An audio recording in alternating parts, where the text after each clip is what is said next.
হেই মাই ভয়ঙ্কর কাহিনীর সবাইকে স্বাগতম। আমার চ্যানেলটিকে সাবস্ক্রাইব লাইক করার জন্য, যারা করেনি তারা করে নাও। একটা গ্রামের পাশে শান্ত একটা নদী ছিল। সেই গ্রামেরই এক বয়স্ক লোক, নাম ছিল হরিপদ। প্রতিদিনের মতো একদিন ভোরবেলা নদীর ধারে গেল মাছ ধরতে।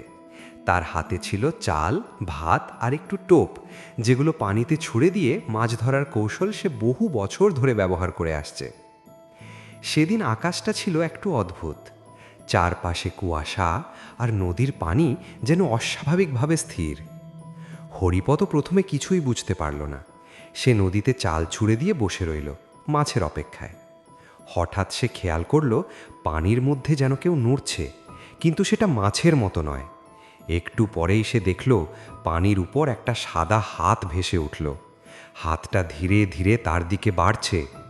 হরিপদ ভয় পেয়ে উঠে দাঁড়ালো, কিন্তু আশ্চর্যের ব্যাপার, তার পা যেন নড়ছে না, যেন কেউ তাকে শক্ত করে ধরে রেখেছে।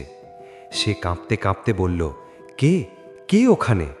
ঠিক তখনই নদীর ভেতর থেকে একটা কর্কশ গলা শোনা গেল, তুই আমার খাবার কেড়ে নিচ্ছিস কেন? হরিপদ বুঝতে পারল এটা কোনো মানুষ নয়। বহু বছর আগে এই নদীতে এক জেলে ডুবে মারা গিয়েছিল।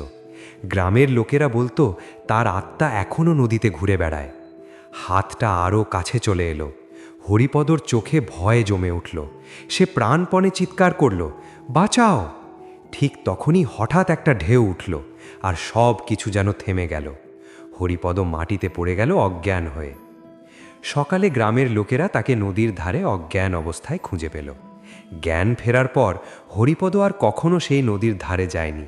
সে শুধু একটাই কথা বলতো, ওটা মাছ ছিল না, ওটা ছিল নদীর ভূত। তারপর থেকে গ্রামের কেউই সন্ধ্যার পর ওই নদীর কাছে যায় না, কারণ সবাই জানে ওখানে এখনও কেউ আছে যে তার খাবার কেড়ে নিতে আসা মানুষদের ছাড়ে না।